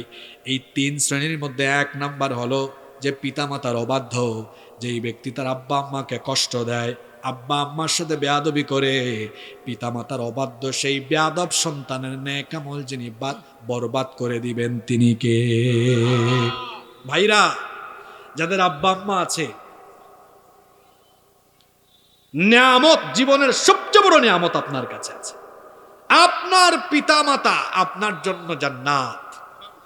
হুমা জান্নাতুকা আও হুমা নারুকা, পিতামাতা তোমার জান্নাত, পিতামাতা তোমার আবার জাহান্নামে যাওয়ার কারণ। বলেছেন মুহাম্মদ, আমরা বলি সাল্লাল্লাহু। পিতামাতা খুশি তো কে খুশি? আল্লাহ রাসূল বলেছেন রিদার রাব্বি ফি রিদাল ওয়ালিদাইন ওয়া সাখাতুল্লাহি ফি সাখাতিল ওয়ালিদাইন। পিতামাতার সন্তুষ্টিতে আল্লাহ সন্তুষ্ট, পিতামাতার সন্তুষ্টিতে আল্লাহ সন্তুষ্ট। তার মানে নিজের মা বাপকে যদি খুশি করে দেন, আপনার উপর খুশি হয়ে যাবেন কে? আর পিতামাতাকে যদি নারাজ করে ফেলেন, তাহলে আপনার উপর নারাজ হয়ে যাবেন কে? আহারে, এখন তো এমন এক জামানা এসেছে, এখন ছেলেরা পিতামাতাকে ভাগ করে। এক পরিবারে একবার তিন ভাই পারিবারিক বৈঠক করছে। মনোযোগ আছে তো সবার? পারিবারিক বৈঠকে বসেছে। বড় ভাই তার ছোট দুই ভাইকে বলতেছে, ভাইরা শোনো, আমরা আব্বা আম্মার খাওয়া দাওয়া, দেখাশোনা, চিকিৎসা, ভরণ পোষণের দায়িত্ব চলো ভাগাভাগি করে নেই। আমি 1 মাস, মেজো ভাই তুমি 1 মাস, ছোট ভাই তুমি আরো 1 মাস। মেজো ভাই আপত্তি করে বলছে, ভাই 1 মাস সময় কম হয়, আমার পক্ষ থেকে প্রপোজাল হলো আমি 4 মাস, আপনি 4 মাস, ছোট ভাই আরো 4 মাস, 3 4 কত হয়? 1 বছর হয়ে গেল, ফিনিশ। ছোট ভাই বলতেছে বড় দুই ভাইকে, ভাইরা আমি তো আপনাদের ছোট, আমি ছোট হিসাবে বড় দুই ভাই আপনাদের কাছে একটা দাবি করি। হয় করো। আমার দাবি হলো আব্বা আম্মা দুজনের খাওয়া দাওয়া, ভরণ পোষণ, চিকিৎসা সব দায়িত্ব আমাকে দিয়ে দেন। সারা বছর আমি, সারা জীবন আমিই দেখব। এটা হলো ছোট ভাই হিসাবে আপনাদের বড় দুই ভাইয়ের কাছে আমার একটা দাবি। বড় দুই ভাই কায়দা করে জবাব দিয়েছে, তুই আমাদের ছোট, ছোট হয়ে আমরা বড় দুই ভাইয়ের কাছে একটা দাবি করছস, তোর দাবি কি আমরা ফালাইতে পারি? যা, তোর দাবি পূরণ করে দিলাম। এই 3 ভাইয়ের কথা শুনেছে এক চাচা। চাচা এসে বলতেছে ছোট ছেলেটাকে, ভাতিজা তুমি এত ব্যাকল কেন? ব্যাকল বুঝেন তো আপনারা? ব্যাকুব, ব্যাকুব, ব্যাফতা, এটা কুমিল্লার ভাষা না? যাই হোক, আমাদের সিলেটে ব্যাকলও বলে, ব্যাকুবও বলে। আপনারা সিলেটি মাত বুঝেননি? কিলা বুঝেন? মাঝে মাঝে আওয়াজ হয় না কিতা না, খাম না ইতা কইবার। এখন আমরা জাগাত থাকি। যে কথা বলছিলাম, বলছে ভাতিজা তুমি তো ব্যাকল কেন? ছেলেটা বলতেছে, চাচা কেন ব্যাকল বললেন? তোমার 2 ভাই দায়িত্ব নিতে চাইলো, তোমরা 3 ভাই ভাগাভাগি করে নিলে তো 3 জনের খরচ হইতো, এখন তো সব খরচ কার? তোমার। ছেলেটা বলতেছে, চাচা মাইন্ড করবেন না, আপনিও ব্যাকল, আমার 2 ভাই হেরা আপনার থেকে আরো বড় ব্যাকল। চাচা বলতেছে, ভাতিজা এমন কথা কেন বললা? কয়, চাচা আমার ভাইরা হিসাব বুঝে না, আপনিও বুঝেন না। আমার যে টাকা পয়সা সম্পদ দিয়েছেন কে? আল্লাহর দেওয়া এই সম্পদ যদি আমি আমার বাবা মার জন্য খরচ করে, বেশি কিছু না, আমার বাবা মাকে খুশি করে যদি একটু মুচকি হাসাইতে পারি, আমি জানি আল্লাহর আরশ আমার উপর তখন খুশি হয়ে যাবে। তখন গোটা দুনিয়ার সম্পদ আল্লাহ আমার পায়ের তলায় ফেলে দিবে। পিতা মাতাকে যারা ভাগ করে এরা বেয়াদব, আর পিতা মাতাকে যারা মাথায় তুলে রাখে, রাজা রানীর মতো বাবা মার খেদমত করে, তারা হচ্ছে দুনিয়ার সবচাইতে বুদ্ধিমান সন্তান। যুবক ভাইরা, পিতা মাতা আছে ঘরে, আপনার কাছে এখনো জান্নাত আছে। কি আছে? জোরে বলেন, কি আছে? আপনার জন্য কাবা শরীফের ইমাম সাহেব দোয়া করলে এটা কবুল হতেও পারে, নাও হতে পারে। আপনার মা বাবা যদি একবার শুধু হাত তুলে দিল থেকে দোয়া করে, কোনো বাধা নাই, ডিরেক্ট আল্লাহর আরশ পর্যন্ত চলে যাবে। সুবহানাল্লাহ। তাহলে আল্লাহ তাআলার বলে দেওয়া এই নির্দেশনা কোরআনেও আছে, ওয়াকাদা রাব্বুকা আল্লা তা'বুদু ইল্লা ইয়াহু ওয়া বিল ওয়ালিদাইনি ইহসান, পিতামাতার খেদমত করুন। রাজি আছেন তো? ওই যে না করলে কি হবে? 8 নম্বর বললাম, আমল কি হয়ে যাবে? আপনাদের বড় কষ্ট হচ্ছে। নাম্বার 9 নাম্বার, জাদুকর, গণক, জ্যোতিষীর কাছে গেলে আমল বাতিল হয়ে যাবে। এগুলো পুরুষের চেয়ে মহিলারা বেশি করে। জাদুকর গণকের কাছে যায়, দেখেন না ওই যে হাড্ডির মধ্যে চুল আর হাবিজাবি কি কি জানে জোড়াতালি দিয়া খাটের নিচে, বালিশের নিচে, আবার বালিশের এই কি বলে বাড়ির আশেপাশে মাটির তলায় পুঁতে রাখে। জাদুকর গণক জ্যোতিষীর কাছে যাবেন না। প্রয়োজনে উলামা মাশায়েখ পীর সাহেবদের কাছে যেতে পারেন, ঝাড় ফুঁক পানি পোড়া তেল পোড়া নিতে পারেন, এগুলো জায়েজ আছে। কিন্তু জ্যোতিষী, গণক, জাদুকর এদের কাছে যাবেন না। এদের কাছে গেলে ঈমান বাতিল হয়ে যাবে, ঈমান বরবাদ হয়ে যাবে। অনেকে আছে হাত দেখে ভবিষ্যৎ বলে দেয়, এরকম মানে দাবি করে, আছে না? আমি তখন পড়াশোনা করি, একবার গ্রামের বাড়িতে গেলাম, গিয়ে দেখি সকালবেলা রাস্তায় প্রচন্ড ভিড়। কৌতূহল নিয়ে আমিও সেখানে গেলাম, গিয়ে লোকজনকে জিজ্ঞেস করলাম, ভাই এখানে কি হয়েছে? বললেন হুজুর, না তখন তো হুজুর না, পরই বলতেছে, ভাই এখানে তো একজন জ্যোতিষী এসেছে। আমি বললাম, ও কি করছে? হাত দেখে ভবিষ্যৎ বলে দিচ্ছে। আমি বললাম, আশ্চর্য কথা, ভবিষ্যৎ বলে দেয়। আমিও খুব কৌতূহল নিয়ে গেলাম, আমার সাথে 3-4টা ছেলে ছিল। তা আমি জ্যোতিষীকে হাত দিয়ে বললাম, ভাই আমার হাতটা দেখে ভবিষ্যৎ বলেন। আর ওই 3-4 জনকে বললাম, দ্রুত গিয়ে হাত দেখা শেষ করার আগে দ্রুত গিয়ে গরু বাঁধার দড়ি নিয়ে আসো। জ্যোতিষী বলছে, হাত দেখবো ঠিক আছে, দড়ি আনতে বলতেছেন কেন? আমি বললাম, কেন? আপনি না ভবিষ্যৎ বলতে পারেন, তো আজকে ফজরের সময় বাড়ি থেকে বের হওয়ার সময় আপনি কি আপনার নিজের ভবিষ্যৎটা জানতেন না যে এই গ্রামের একটা ছেলে আজকে আপনাকে দড়ি দিয়া বান্দা পিটাবে? কি আর হাত দেখবে? চাচা আপন, যে নিজের ভবিষ্যৎ জানে না সে অন্যের ভবিষ্যৎ কি বলবে? ভবিষ্যৎ একমাত্র জানেন কে? খবরদার কোন জাদুকর, গণক বা জ্যোতিষীর কাছে যাবেন না। মুসলিম শরীফে হাদিস এসেছে, উম্মুল মুমিনিন কয়েকজনের থেকেই হাদিসটি বর্ণিত হয়েছে। আল্লাহর নবী বলেছেন, মান আতা আররাফান ফাসালাহু আন শাইইন লাম তুকবাল লাহু সালাতুন 40 লাইলা। আল্লাহর নবী বলেছেন, যে ব্যক্তি কোনো গণকের কাছে যায় 40 রাত পর্যন্ত তার আমল, তার নামাজ আল্লাহর দরবারে কবুল হয় না। এমনকি অন্য হাদিসে এসেছে, হাদিসটি মুসনাদে আহমদের ভেতরে এসেছে, আল্লাহর নবী বলেছেন, মান আতা কাহিনান আও আররাফান ফাসাদ্দাকাহু বিমা ইয়াকুলু ফাকাদ কাফারা বিমা উনজিলা আলা মুহাম্মাদ।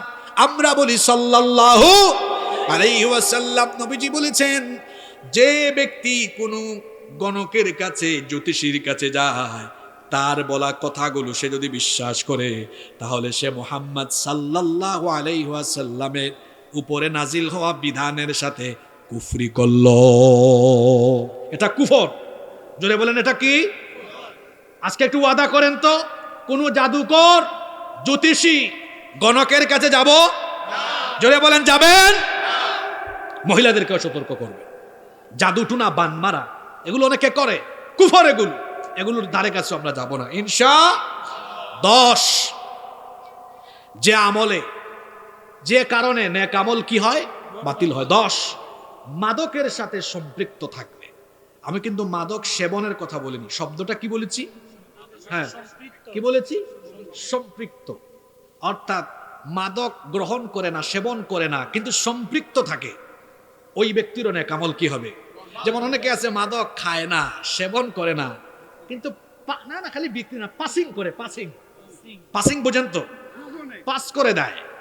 সীমান্তবর্তী এলাকায় এগুলো আছে। প্রশাসনের অনেকেও জড়িত থাকে। আজকে মাহফিলে পুলিশ ভাইয়েরা আছে, রাগ করবেন না আপনারা, আপনাদের মধ্যে অনেকেই খুব ভালো কাজ করে, দেশের শান্তি শৃঙ্খলার জন্য আপনারা অনেক কষ্ট করে, কিন্তু কেউ কেউ তো আছে আবার এগুলোর সাথে জড়িত হয় সামান্য মালপানি খায়া। মনে নাই টেকনাফের ওসি প্রদীপ আছে কিনা? বাংলাদেশকে পরিবর্তন করার জন্য মাত্র 6 থেকে 700 জন মানুষ যথেষ্ট। 300 জন পার্লামেন্ট মেম্বার, 64 ডিস্ট্রিক্টের 64 ডিসি, এসপি আর থানাগুলোর ওসি ভালো হয়ে গেলে বাংলাদেশ ভালো। এরা খারাপ, বাংলাদেশ খারাপ। দুর্ভাগ্যের কথা হলো যাদের কথা বলেছি এদের বেশিরভাগই কঠিন মাপের দুর্নীতিতে আসক্ত। এজন্য দেশ পরিবর্তন হয় না। এরা ভালো, দেশ ভালো। এরা খারাপ। আপনারা আমার সাথে একমত না দ্বিমত? একটা দেশ পরিবর্তনের জন্য এত মানুষ লাগে না তো। একটা গাড়িকে ড্রাইভ করে একেবারে গন্তব্য পর্যন্ত নিয়ে যাওয়ার জন্য একজন সুযোগ্য দক্ষ ড্রাইভার দরকার। ড্রাইভার যদি খারাপ হয়, অবস্থা খারাপ। একবার চান্দিনা থেকে ঢাকার উদ্দেশ্যে এক বাস রওনা করেছে। বাসের মধ্যে প্যাসেঞ্জার আছে 40 জন, আর ড্রাইভার একজন, 2 জন হেল্পার আছে। আশ্চর্য, এই বাসের সব যাত্রী গাঁজা খাইছে, কিন্তু ড্রাইভার গাঁজা খায় নাই গাড়িতে। কিন্তু গাঁজা যদি খায় ড্রাইভার, আর 40 জন প্যাসেঞ্জার যদি গাঁজা না খায়, এইটা তো নিউসার ক্রস করে চান্দিনা পর্যন্ত যাইতে পারবে না। এটা রাস্তা তুইয়া খালে বিলে পড়ে যেতে পারে। কি বোঝাতে চেয়েছি বুঝতে পেরেছেন? একটা গাড়িকে সঠিক গন্তব্যে পৌঁছানোর জন্য যেমন একজন দক্ষ যোগ্য ড্রাইভার দরকার, একটা জাতিকে উন্নতি সমৃদ্ধির উচ্চ শিখরে সমৃদ্ধ জায়গায় নিয়ে যাওয়ার জন্য একটা জাতিকে যারা ড্রাইভ করে, সেই রাষ্ট্রযন্ত্রে রাষ্ট্র পরিচালনায় যারা থাকে, তাদেরকে আমানতদার চরিত্রবান হওয়া দরকার। আমাদের কপাল খারাপ, 56 বছর ধরে আমরা এই জায়গাগুলোতে বেশিরভাগ ক্ষেত্রে চোর আর বাটপার পেয়েছি। ক্ষমতা থাকতে বোঝা যায় না, গেলে বোঝা যায় খাইতে খাইতে কি করেছে। আর কয়দিন সুযোগ পাইলে গোটা দেশই গিলে ফেলতো। কষ্ট পেয়েছেন আমার কথায়? বাস্তব না অবাস্তব? আল্লাহ হেদায়েত দান করেন। 10, মাদকের সাথে সম্পৃক্ত। সম্পৃক্ততা কেমন? সেবন, ক্রয়, বিক্রয়, পাসিং। একটা হাদিসে এসেছে মাদকের সাথে সম্পৃক্ত 10 ব্যক্তির উপরে লানত করেছেন মুহাম্মদ সাল্লাল্লাহু। ওই হাদিসে বলা হয়েছে 10 জনের কথা। শুধু সেবন নয়, ক্রয়, বিক্রয়, এমনকি মাদকের শপ বা দোকানে রেস্টুরেন্টে জব করবে যে, তার উপরেও লানত। অনেককে দেখবেন মাদক সেবন করে না। এই যে আমার দিকে তাকান, কুমিল্লায় অনেক সীমান্তবর্তী অঞ্চল আছে যেদিক দিয়ে পাসিং হয়। দিনের বেলা এক অনুষ্ঠানে গিয়েছে, সাদা পায়জামা, সাদা পাঞ্জাবি, পিছনে ব্যানারে লেখা মাদক বিরোধী সমাবেশ। আশ্চর্য, দিনের বেলা এই ব্যক্তি মাদক বিরোধী সমাবেশের প্রধান অতিথি, এই একই ব্যক্তিকে আবার রাতের বেলা দেখা যায় মাদক পাসিং বা ভাগ বাটুয়ারা কমিটির প্রধান অতিথি। মিলায় নিয়েন কথাগুলো। এরকম আছে না নাই? মাদকের সাথে সম্পৃক্ত ব্যক্তির সব নেক আমল বাতিল করে দিবেন কে? 11, যারা হারাম পন্থায় উপার্জন করে হারাম খায়, হারাম খুরদের সব আমল বাতিল করে দিবেন কে? ইবাদত, দোয়া কবুলের পূর্ব শর্ত হলো কি? খাওয়া। কেউ যদি হারাম খায়, এই হারাম খুরের শরীরের রক্ত মাংস হয়ে যায় কি? হারাম। এই হারাম খুর যখন ইবাদত করে দোয়া করে, এগুলো কি আর কবুল হয়? একটা হাদিস আমার মনে পড়ে গেল। আল্লাহ রসুল বলেছেন, ইন্নাল্লাহা তাইয়্যিব লা ইয়াকবালু ইল্লা তাইয়্যিবা। নিশ্চয়ই আল্লাহ পবিত্র, পবিত্র ছাড়া কোনো জিনিস তিনি গ্রহণ করেন না। ওয়া আন্নাল্লাহা আমারাল মুমিনিনা বিমা আমারা বিহিল মুরসালিন। আর নিশ্চয়ই আল্লাহ মুমিনদেরকে যে আদেশ দিয়েছেন, একই রকম আদেশ তিনি রাসূলগণকেও দিয়েছেন। সুম্মা যাকারার রাজুল, অতঃপর আল্লাহর রাসূল এমন এক ব্যক্তির ঘটনা উল্লেখ করলেন, ইউতিলুস সাফার, যেই ব্যক্তি লম্বা এক সফরে বের হয়েছে, লম্বা সফরে পথ চলতে চলতে আশাতা আগবারা, তার মাথার চুল এলোমেলো উস্কো খুস্কো হয়ে গিয়েছে, গোটা বদন শরীর ধুলাবালি যুক্ত হয়ে গিয়েছে। এই ব্যক্তি পথ চলতে চলতে, এই মুসাফির এক সময় ইয়ামুদ্দু ইয়াদাইহি ইলাস সামা, দুহাত আকাশের দিকে উত্তোলন করে দোয়া শুরু করেছে, ইয়া রব, ইয়া রব। দোয়া আরম্ভ করেছে। রাসূল পাক সাল্লাল্লাহু আলাইহি ওয়াসাল্লাম বলছেন, কি করে এই ব্যক্তির দোয়া কবুল হতে পারে? মালবাসুহু হারাম, মাশরাবুহু হারাম, মাতআমুহু হারাম। লোকটা যে পোশাক পরিচ্ছদ পরিধান করেছে হারাম টাকায় কেনা, যে খাবার খায় সেটাও হারাম টাকায় কেনা, যে পানীয় গ্রহণ করে সেটাও হারাম টাকায় কেনা। সুতরাং যেই ব্যক্তি হারাম পন্থায় হারাম তরিকায় হারাম উপার্জন করে হারাম খায়, এই হারাম খুরের কোনো দুয়া বা এবাদত আল্লাহর দরবারে কবুল হয় না। এত ঘুষ, এত সুদ, এত হক নষ্ট করে বিপদে কুপতে কামাই করছেন কাদের জন্য? স্ত্রী সন্তানের জন্য। মরে যান না, 2-3 দিন কানবে, এরপরে হেরাও আপনারে মনে রাখবে না। আপনার দাদার বাপের নাম আপনি জানেন? বিশেষ বিশেষ কিছু মানুষ জানতে পারে, কিন্তু বেশিরভাগ মানুষ আজ থেকে 150-200 বছর আগের তার পূর্বপুরুষের নাম জানে না। একই পরিণতি আপনার হবে। আজ থেকে 200 বছর পরে আপনার পরবর্তী প্রজন্ম আপনার নামও মনে রাখবে। তো কাদের জন্য হারাম খাচ্ছেন? হারামে কোনো আরাম। যারা হারাম খুর, এদের জিব্বার স্বাদও আল্লাহ কেড়ে নেন। অনেক আইটেমের খাবার নিয়ে বসেছে হারাম খুর, কিন্তু খাবারের আগে 1 বক্স ওষুধ, মেডিসিন। কি ব্যাপার, এত ওষুধ? হচ্ছে খাইতে পারি না, মুখে রুচি নাই, খাইতে পারি না। তুই খাইতে পারবি কেমনে বল? তুই কত মানুষের মুখের খাবার কেড়ে নিয়েছিস। এজন্য তোর মতো হারাম খুরের জিব্বার স্বাদও আল্লাহ কেড়ে নিয়েছেন। এই খাবারগুলো রিক্সাওয়ালাকে দেন, খবর সিরা লইব, ঠিকই বলছে, খাইয়া শেষ করে ফেলবে। কেন? লোকটা পেডেল চালায়া হারাম খায় না তো, হালাল পথে উপার্জন করে। জিব্বায় মুখে স্বাদ আছে, মুখে স্বাদ থাকলে আলু ভর্তাও মজা লাগে, আর মুখে স্বাদ না থাকলে বিরিয়ানিও মজা লাগে না। ঠিক না বে ঠিক? হ্যাঁ, আচ্ছা আমরা একটু সংক্ষেপেই বলি। এটা যে পথেই হোক, হারাম পথে উপার্জন করলে আমল বাতিল করে দিবেন কে? আসুন আমরা এই প্রতিজ্ঞাটুকু এখানে গ্রহণ করি। আমরা কেউ হারাম পথে ধাবিত হব না, হারাম খাবো না। এই ওয়াদাটা আমরা করতে পারবো তো?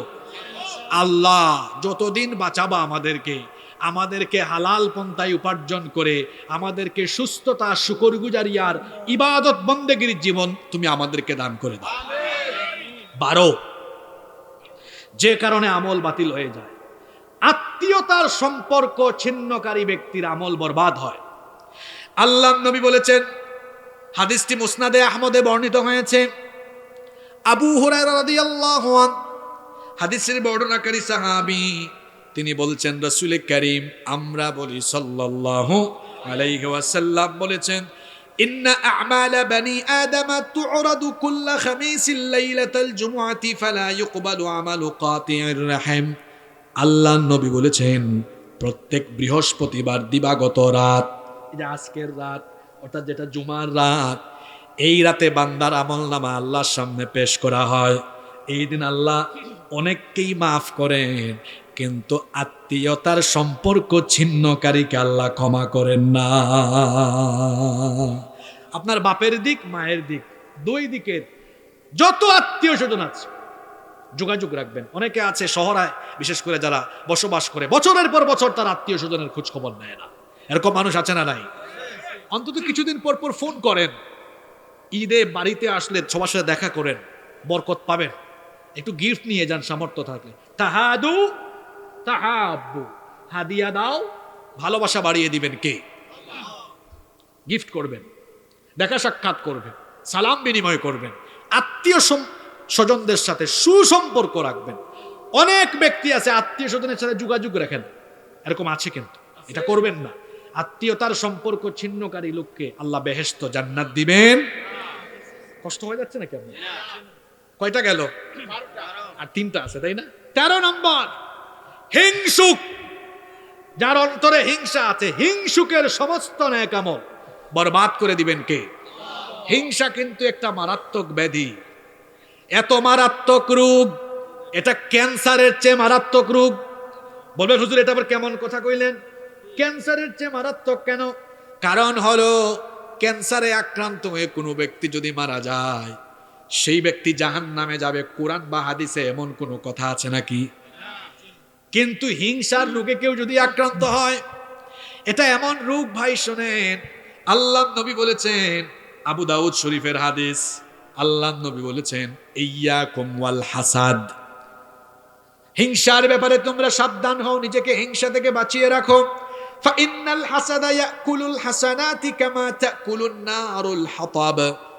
হিংসা থেকে নিজেকে বাঁচাও, কারণ আগুন যেমন আবর্জনা খড়কুটাকে জ্বালিয়ে পুড়িয়ে ছারখার করে দেয়, মনে যদি হিংসা রাখো, হিংসার এই রোগ থাকলে পরে হিংসার কারণে সকল নেক আমলগুলো বরবাদ হয়ে জ্বলে পুড়ে ছারখার হয়ে যাবে, আমল শূন্য হয়ে পড়ে জাহান্নামে যাওয়া লাগবে। চিন্তা করেছেন কত বড় রোগ এটা? হিংসার পরিবর্তে, হিংসার বিপরীত কি? উদারতা। হিংসার বিপরীত কি? আমার দিকে তাকান, এই হিংসার ওয়াজ যে আপনাদেরকে করছি, বাংলাদেশে সবচেয়ে বেশি হিংসা লালন করে হুজুরেরা, সবচেয়ে বেশি হিংসা লালন করে। এটা আপনারা বুঝবেন না, আমরা হুজুররা বুঝি। আমি নিজে স্কুলের ছাত্র, আমি স্কুলে পড়েছি, মাদ্রাসায় পড়েছি, ইউনিভার্সিটিতে পড়েছি, সব সাইড ঘুরে ঘুরে আসছি, তো দেখেছি প্রচন্ড রকমের হিংসা। ব্যাং পাল্লায় একসাথে রাখা যেমন কঠিন, হুজুরদেরকে এক টেবিলে একসাথে ধরে রাখাও কঠিন। একটার একটাতে সালামও দিবে না, হামসে বড় কোন হে, এমন একটা ভাব নিয়ে চলে। যে নিজেকে মনে করে আমি সবকিছু সব জানতা, সেই ব্যক্তির মতো ভ্রান্ত অন্য কেউ হতে পারে। জ্ঞান মানুষকে বিনয়ী বানায়। মান তাওয়াদা লিল্লাহ রাফাহুল্লাহ। যে ব্যক্তি আল্লাহর জন্য বিনয়ী হয়, তার মর্যাদা বাড়িয়ে দেন কে? আল্লাহ।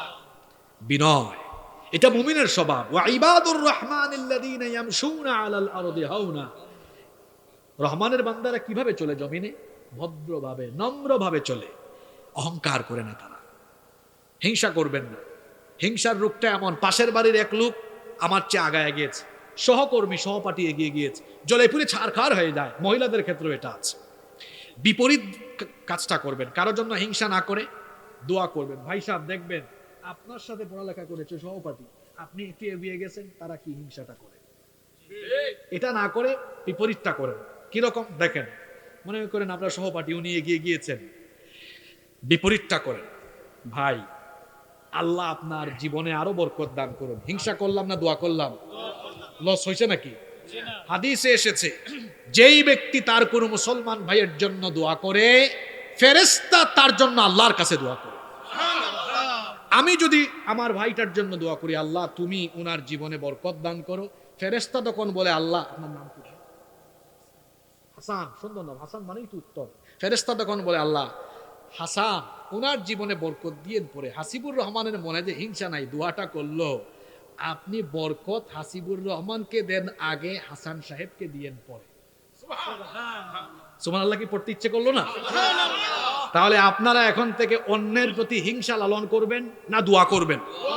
কি সুন্দর দোয়া আল্লাহ শিখিয়েছেন, পরে নামাজ সাথে, রব্বানা গফির লানা ওয়া লিইখওয়ানিনা আল্লাযীনা সাবাকুনা বিল ঈমান ওয়া লা তাজআল ফি কুলুবিনা গিল্লাল লিল্লাযীনা আমানু রব্বানা ইন্নাকা রাউফুর রহিম।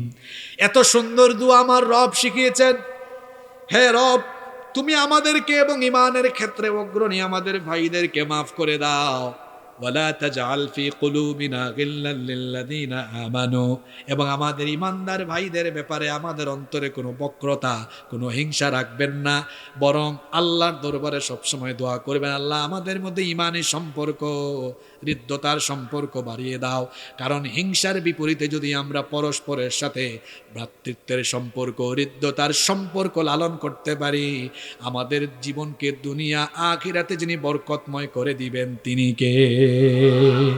14 নম্বর, অহংকারী, তারও সমস্ত নেক আমল বরবাদ করে দিবেন কে? আল্লাহর নবী বলেছেন, লা ইয়াদখুলুল জান্নাতা মান কানা ফি কলবিহি মিসকালু যাররাতিন মিন কিবার। যার অন্তরে সরিষার দানা পরিমাণ অহংকার আছে, সেই ব্যক্তিকে আল্লাহ কখনো জান্নাত দিবেন না। অহংকারী ব্যক্তির সব আমল বাতিল হয়ে যাবে। কোনো কিছুর অহংকার করবেন না। টাকা পয়সা, সহায় সম্পদ, বাড়ি ঘর, ক্ষমতা কোনো কিছুর অহংকার করবেন না। টাকা পয়সার কেন বড়াই করেন? সকালবেলার ধনীকে বিকেলবেলা রাস্তার ফকির বানায় দিতে পারেন কে? আজকে ক্ষমতা আছে, সকালবেলা নাও থাকতে পারে। সকালবেলার ক্ষমতাসীন ব্যক্তিকে বিকালবেলা ক্ষমতার চেয়ার থেকে নামায়া জুতার বাড়ি যিনি খাওয়াতে পারেন তিনি কে? যে জনগণ উপরে উঠাইতে পারে সেই জনগণ লাথি দিয়ে আবার নিচে ফেলে দিতে পারে। কোনো কিছুর অহংকার করবেন না, কোনো কিছুর অহংকার করবেন না। আর ক্ষমতার ব্যাপারে আমি সবসময় একটা কথা বলি, ক্ষমতা পেয়ে যারা বিনয়ী হয় না এরা জিল্লতির জীবন পায়, এরা কঠিন পরিণতি ভোগ করে।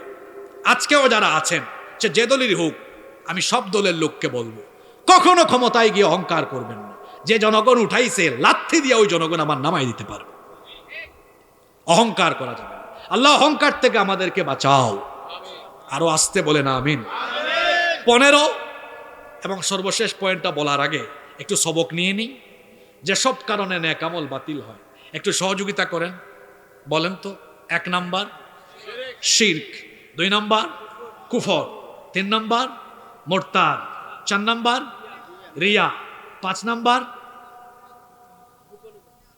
গোপনে হারাম কাজে লিপ্ত হওয়া, 6 নাম্বার রসুলে পাক সাল্লাল্লাহু আলাইহি সাল্লামের গলার আওয়াজের চাইতে গলার আওয়াজ বড় হওয়া, 7 নাম্বার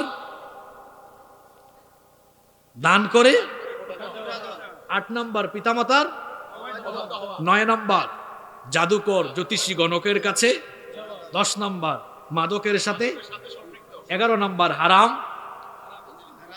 হারাম উপার্জন করা, 12 নাম্বার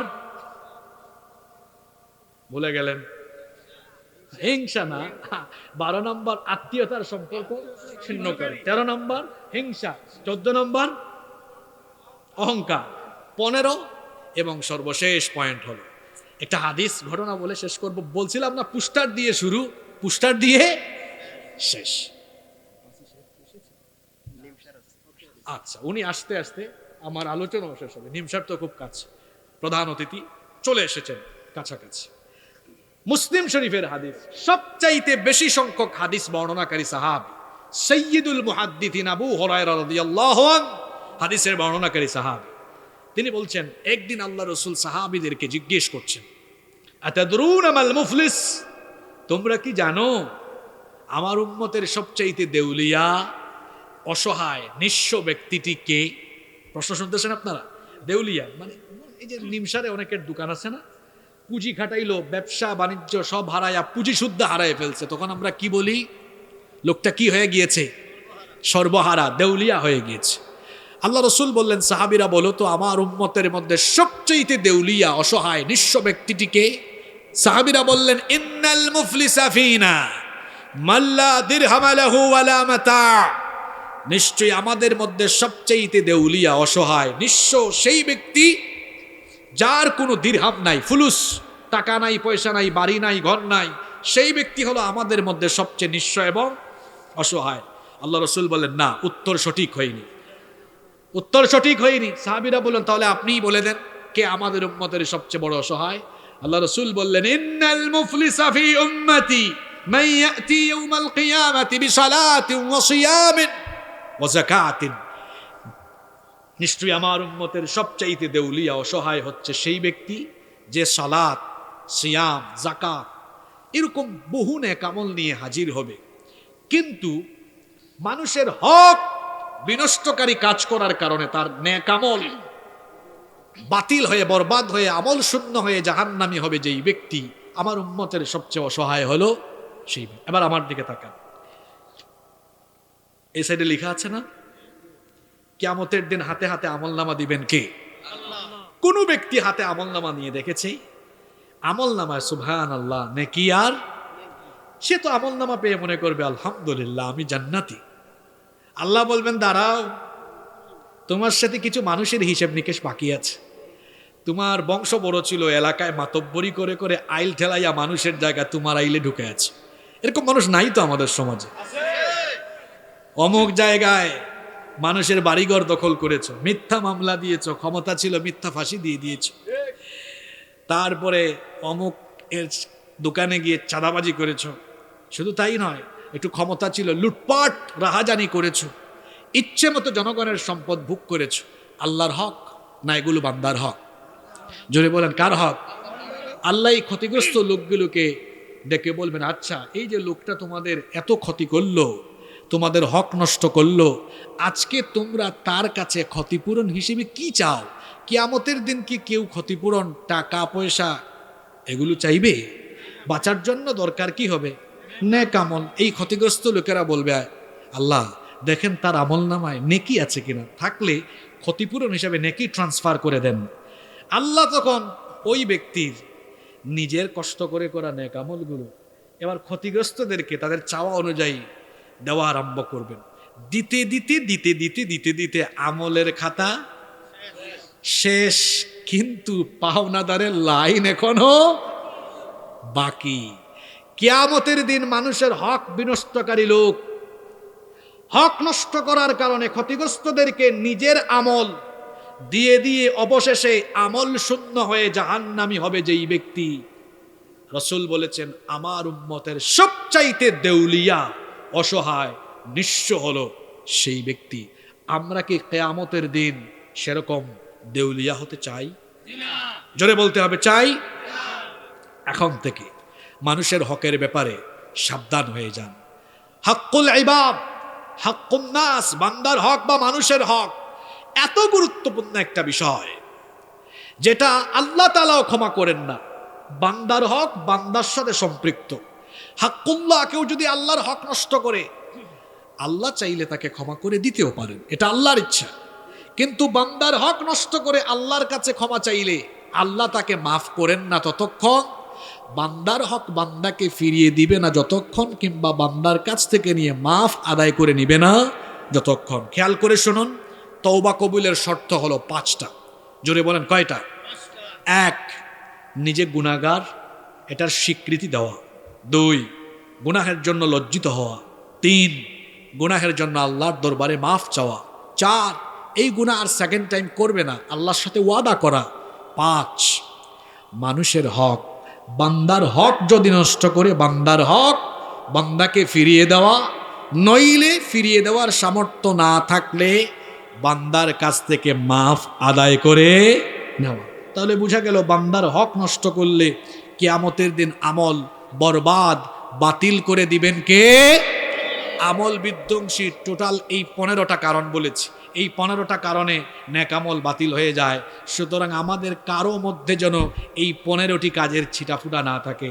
আল্লাহ তাআলা আমাদের সকলকে সতর্ক হওয়ার তৌফিক দান করেন এবং আল্লাহ আমাদের সবাইকে হেদায়াত দান করেন। সুবহানাকা আল্লাহুম্মা ওয়া বিহামদিকা আশহাদু আল্লা ইলাহা ইল্লা আনত আস্তাগফিরুকা ওয়া আতুবু ইলাইক। ওয়াসসালামু আলাইকুম ওয়া রাহমাতুল্লাহি ওয়া বারাকাতুহু। নারে তাকবীর, নারে